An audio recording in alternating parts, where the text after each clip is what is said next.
नमस्कार।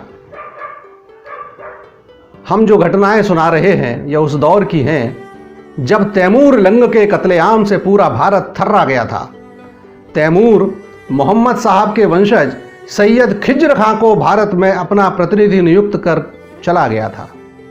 इसी खिज्र खां और उसके वंशजों ने सैयद वंश के नाम पर दिल्ली का शासन संभाला और तैमूर के काम को आगे बढ़ाया, अर्थात हिंदू तीर्थों को लूटना और मूर्तियों व मूर्ति पूजकों का विनाश करना जो उनकी नज़र में काफिर थे। यहाँ यह उल्लेख करना भी उचित होगा कि मुगल आक्रांता बाबर भी इसी क्रूर तैमूर का पड़पोता था, तो इसी स्थिति का मुकाबला करने की जिम्मेदारी उठाई थी तत्कालीन हिंदू समाज ने। मेवाड़ के नेतृत्व में अभूतपूर्व सामाजिक चेतना जागृत हुई। क्या नगरवासी, क्या वनवासी, जो अस्त्र शस्त्र मिला उसे लेकर निकल पड़े थे प्रतिकार करने। गया में भीषण युद्ध हुआ और महत्वपूर्ण बात यह कि इस युद्ध में हिंदू विजयी हुए। आक्रमणकारियों से गया को मुक्त करा लिया गया, किंतु भीड़ और प्रशिक्षित सेना में अंतर होता है। एक वनवासी द्वारा शत्रुओं पर चलाया गया तीर ही हाथी पर सवार राणा लाखा को जा लगा और उस पवित्र तीर्थ स्थली गया में ही उनका प्राणांत हुआ। इस युद्ध में विजय भले मिल गई हो, किंतु मेवाड़ के जो 5000 धर्मरक्षक सेनानी आए थे उनमें से 4000 युद्ध भूमि में ही वीर गति को प्राप्त हुए। राणा लाखा व अपने अन्य साथियों का अंतिम संस्कार कर बचे हुए 1000 सैनिक ही वापस मेवाड़ पहुँचे। राणा की मृत्यु का समाचार पाकर रानी गुणवती ने सती होने की इच्छा व्यक्त की। कुछ पंडितों और सामंतों ने भी इससे सहमति दर्शाई, किंतु चूड़ा जी ने उनके पैर छूकर आग्रह किया कि मुकुल अभी छोटे हैं, अतः राजमाता के रूप में कर्तव्य पालन ही अब उनका धर्म है। और वैसे भी पिताश्री जाते समय सन्यासी बनकर गए थे, अतः उनके सारे सांसारिक बंधन तो उसी समय समाप्त हो गए थे। उनके मत का सबने समर्थन किया और 13 दिन के राजकीय शोक के बाद हुए दरबार में रानी के पिता राव रणमल भी मारवाड़ से मेवाड़ आकर शामिल हुए। मारवाड़ के मरु प्रदेश की असुविधाओं को जन्म से झेलते आ रहे रणमल की निगाहें संपन्न मेवाड़ पर जम चुकी थीं, किंतु उनके रास्ते का सबसे बड़ा रोड़ा थे चूड़ाजू। अतः जैसे ही उस प्रथम सभा में युवराज चूड़ा ने घोषणा की कि मैं तब तक ही मेवाड़ की व्यवस्था संभालूंगा जब तक राजमाता चाहेंगी, रणमल ने अपनी भावी कार्य योजना निश्चित कर ली। उन्होंने सबसे पहले तो अपनी पुत्री को अपने पक्ष में करने का प्रयास किया, किंतु यह इतना आसान नहीं था। राजमाता चूड़ा के त्याग और समर्पण से अत्यधिक प्रभावित थीं। अतः रणमल मौके का इंतजार करते हुए अपने पुत्र जोधा के हाथों में मारवाड़ की व्यवस्था सौंपकर मेवाड़ में ही टिक गए। उन्हें मौका भी जल्द ही मिल गया। गया के संग्राम में चित्तौड़ के अनेक सेनानी वीर गति को प्राप्त हुए थे, अतः सेना का पुनर्गठन आवश्यक था। साथ ही आर्थिक व्यवस्था के लिए अरावली पर्वतमाला से नए खनिज खोजना भी जरूरी था। इस उद्देश्य की पूर्ति के लिए चूड़ा का अधिकांश समय चित्तौड़ से बाहर बीतने लगा। मौके का लाभ उठाकर रणमल ने अपने कुछ विश्वस्त सामंतों को सपरिवार चित्तौड़ बुलाकर बसा दिया। सिसोदियाओं के हाथों से चित्तौड़ छीनकर राठौड़ों का कब्जा कैसे हो, वे रात दिन इसी उधेड़-बुन में लगे रहे। उधर चूड़ा को अपने अभियान में सफलता मिली और उन्होंने अरावली के भीलों को संगठित कर पश्चिम में एक नया राज्य स्थापित कर एक भील सरदार को वहां का सामंत नियुक्त कर दिया। उनका उद्देश्य भील योद्धाओं के माध्यम से मेवाड़ की सैन्य शक्ति बढ़ाना था, और यह भला रणमल कैसे सहन करता। रणमल ने मुकुल के समवयस्क अपने पौत्र सिंघा को भी चित्तौड़ बुला लिया।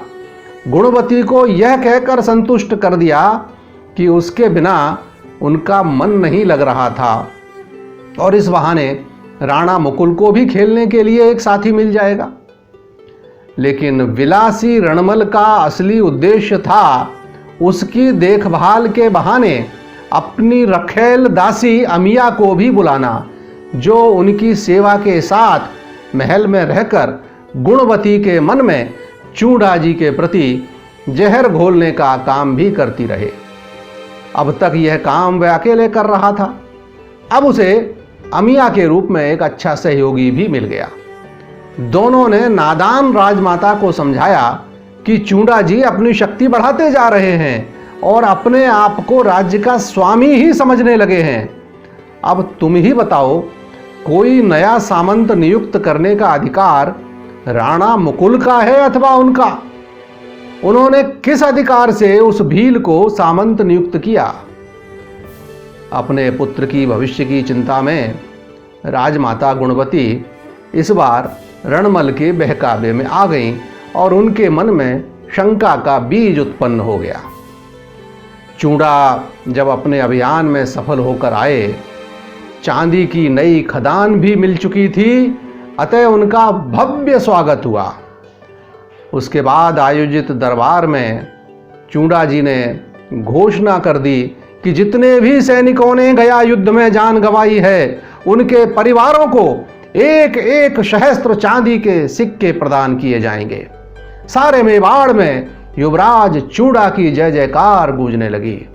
इस बीच एक घटना और घटी। रणमल ने अपनी शक्ति और बढ़ाने के लिए कुछ राठौड़ सामंतों को 100 सैनिकों के साथ चित्तौड़ बुलाया, किंतु जैसे ही सजग चूड़ा को मालूम पड़ा, उन्होंने उन लोगों को चित्तौड़ में प्रवेश ही नहीं करने दिया और दरवाजे से ही वापस कर दिया। रणमल की हालत उस सांप जैसी हो गई जिसकी पूंछ कुचल दी गई हो। उसने गुणवती के फिर कान भरे। देख लो, सब लोग चूड़ा की ही जय जयकार कर रहे हैं, मुकुल को कौन पूछ रहा है?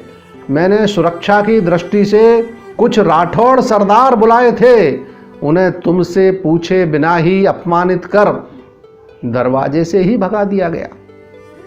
राज्य के सब सामंत और सरदार चूड़ा के कहने में हैं, तुम्हारी हैसियत ही क्या है? मेरा क्या है? मैं तो कल ही मारवाड़ को निकल जाऊंगा। शक के बादल गहराए तो गुणवती ने चूड़ा से पूछ ही लिया कि उन्होंने किस अधिकार से नया सामंत नियुक्त किया, उनके मायके वालों को दरवाजे से क्यों वापस किया। चूड़ा के लिए तो उनका सवाल किसी वज्रपात के जैसा ही था। उन्होंने कहा, राजमाता जी, मैंने आपसे पहले ही कहा था कि मुझे सत्ता का कोई मोह नहीं है। मैं यहाँ केवल कर्तव्य दृष्टि से हूँ, कर्तव्य बुद्धि से हूँ। आपके मन में अविश्वास जाग गया है, अतः एक पखवाड़े में चित्तौड़ से विदा ले लूंगा। जब भी आप बुलाएंगी अविलंब आपकी सेवा में उपस्थित हो जाऊंगा, लेकिन अब चित्तौड़ में प्रवेश तभी करूंगा जब आप बुलाएंगी। 10वें दिन एक विशेष दरबार का आयोजन हुआ, जिसमें सभी सामंतों और सरदारों को बुलाया गया था। उसमें चूड़ा ने स्पष्ट घोषणा की, स्वर्गीय पिताजी को मैंने कहा था कि मैं अपने भुजबल से नया राज्य गठित करूंगा। मैंने भीलों का नया राज्य राध्रा स्थापित भी कर लिया है, अब उसे विकसित करना चाहता हूं। अतः अब मैं यहाँ से वहाँ के लिए प्रस्थान कर रहा हूँ। मेरे पीछे से आप लोग राणा मुकुल जी को पूर्ण सहयोग दें। स्पष्ट ही चूड़ा अपने दुख को छुपाकर सहज भाव में चित्तौड़ से विदा ले गए। प्रगट में तो राजमाता गुणवती शासन करने लगीं, किंतु स्थायी रूप से चित्तौड़ में बस गए रणमल के हाथों में एक प्रकार से सारे अधिकार आ गए और उसने अपने उन सरदारों को भी चित्तौड़ बुला लिया जिन्हें चूड़ा जी ने चित्तौड़ के दरवाजे से ही विदा कर दिया था। गुणवती को यह कहकर संतुष्ट कर दिया कि यह कार्य उसने राज्य की सुरक्षा व्यवस्था की खातिर किया है। अब एक प्रकार से गढ़ रक्षा, खजाने सहित सभी महत्वपूर्ण स्थानों की जिम्मेदारी सिसोदियाओं के स्थान पर राठौड़ सेनानियों के हाथ में पहुंच गई। इतना ही नहीं तो मेवाड़ के राज सिंहासन पर राजमाता गुणवती तो अपनी गोद में राणा मुकुल को लेकर बैठती और उनके साथ सलाहकार के रूप में रणमल भी बैठकर राजसभा की कार्यवाहियों का संचालन करते। स्वाभाविक ही राज्य के विश्वस्त और वफादार सरदारों को यह पसंद तो नहीं आ रहा था, किंतु रणमल चूंकि राजमाता के पिता थे, अतः वे खून का घूंट पीकर शांत बने रहे। इतना सब होने के बाद भी रणमल को चूंडा जी का भय सताता रहा। वह जानता था कि चूंडा जी के रहते उसका स्वप्न स्वप्न ही रहेगा, उसके मंसूबे कभी पूरे नहीं होंगे। इसलिए उसने पहले तो चूंडा जी की हत्या का षड्यंत्र रचा, लेकिन जिन हत्यारों को उसने मारने भेजा वे ही मारे गए। इस घटना के बाद चूंडा जी और भी सतर्क हो गए और उन्हें राणा मुकुल और राजमाता की सुरक्षा की चिंता सताने लगी। अतः उन्होंने चित्तौड़ के अपने विश्वस्त सरदारों को सचेत भी कर दिया और वहां से पल पल की खबर उन तक पहुंचने लगी। अपने भाई रघुदेव को कैलवाड़ा संदेश भिजवा दिया कि हर पल सजग रहे। प्रत्यक्ष युद्ध में वीरता दिखाने के लिए प्रसिद्ध सिसोदिया रणबांकुरों को अब कूटनीति के दांव पेच का युद्ध पहली बार लड़ना पड़ रहा था। इसके आगे की कहानी अगले अंक में सुनना न भूलिए। नमस्कार।